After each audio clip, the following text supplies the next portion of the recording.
The following is a look at the killers of Dead by Daylight, and any real-world equivalents they might have. Let's continue. The Unknown.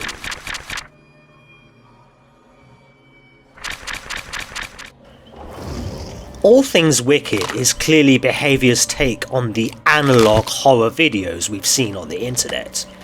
It makes for a lot to discuss, and yet there's actually very little to discuss.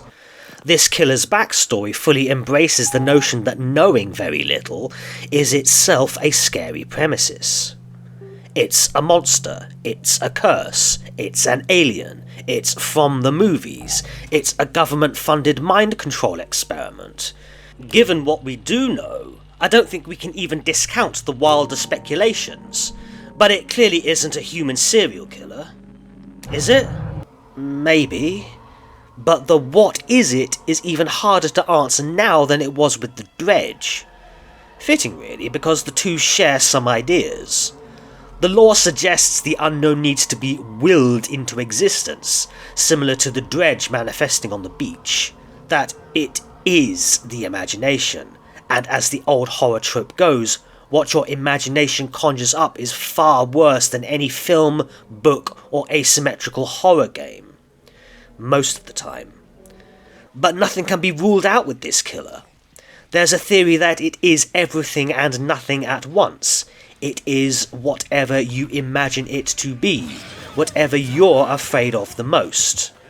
It's not impossible that more outlandish tinfoil theories of what is it are misdirection, an attempt by someone to shroud this creature, thus making it harder to summon in the first place.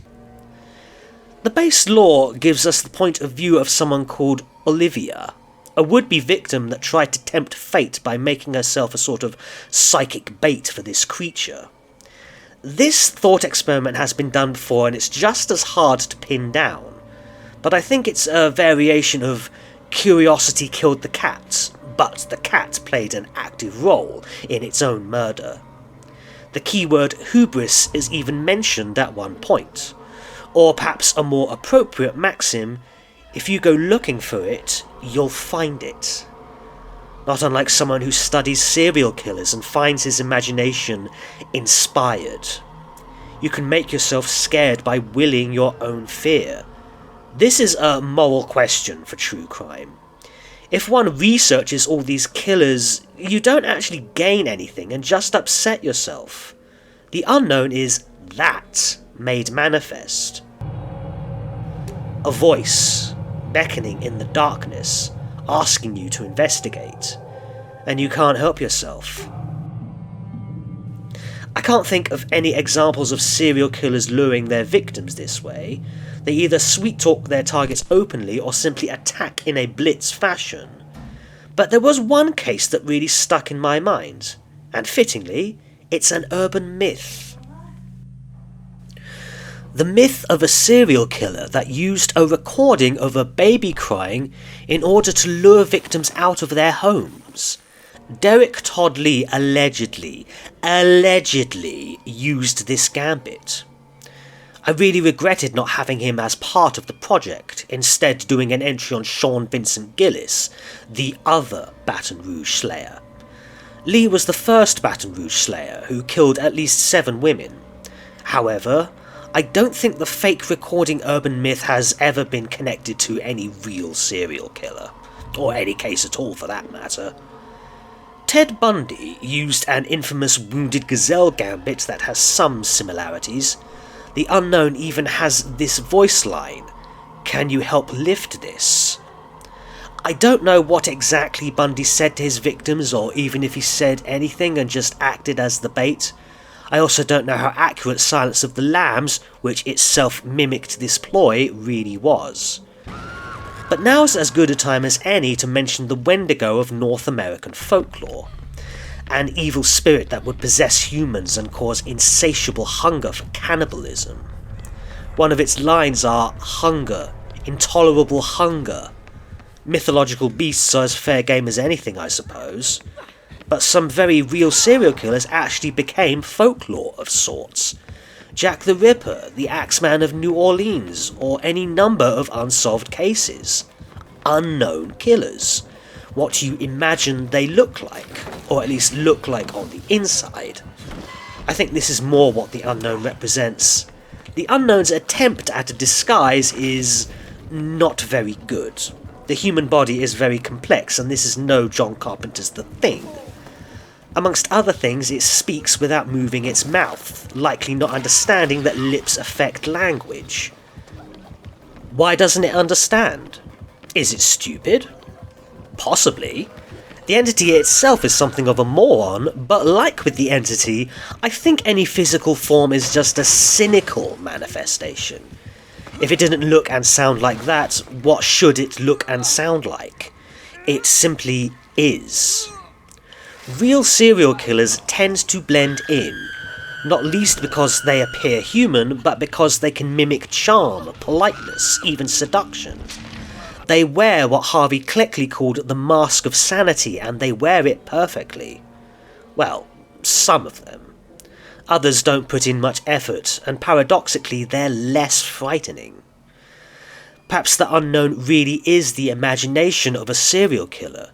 Which serial killer, I have no idea. It just takes darker surface elements of this abomination that wears human skin. But again, I talk with this arrogant authority. I must reiterate for the umpteenth time, I don't know anything.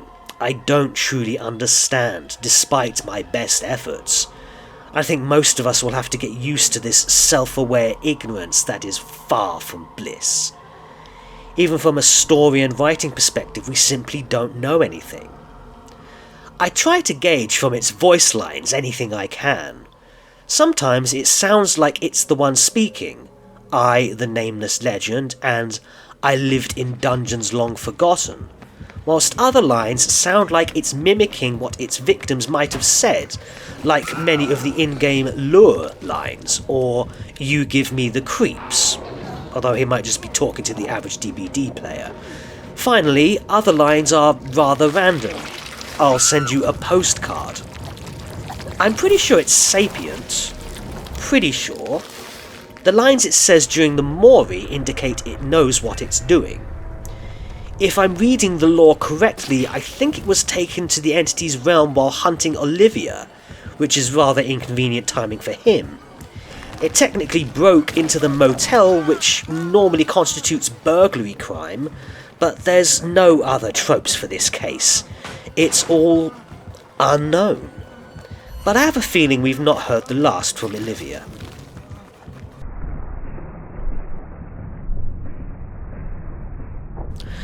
And I've got nothing else to say about the Unknown except I'm going to stop myself from gushing over visual design again. It's getting old, and I don't care about silly, tinned controversies. I really want to know what your tax, energy, and rent bills are like, because for me they're the only high points of my life.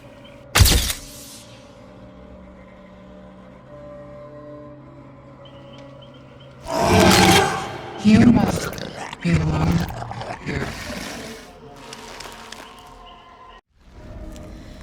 Its power is something of a hodgepodge of various abilities. This is a problem that will get worse as more and more killers are added and original mechanics are going to get increasingly complicated. I was worried we'd have another incoherent skull merchant situation, but the Unknown's weapons are consistent enough.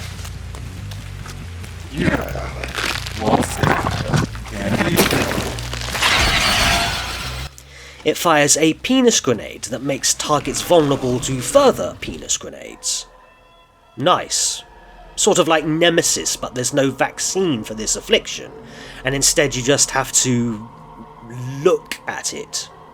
Sort of like Ghostface. Although, perhaps the Unknown is more like Artist. A swarmed survivor can then be hurt by swarms, and Unknown has a teleport mechanic like many of the others. That's cool with me, and it's a rather unusual twist on something we've seen before.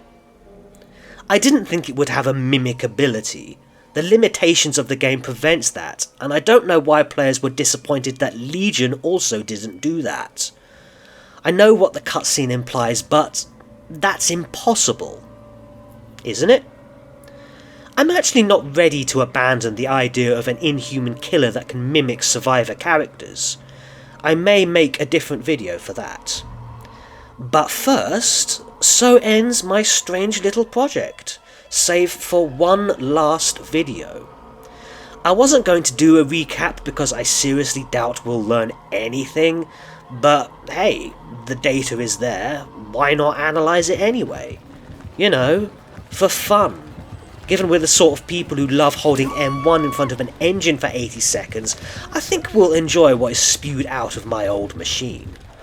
I hope to see you there.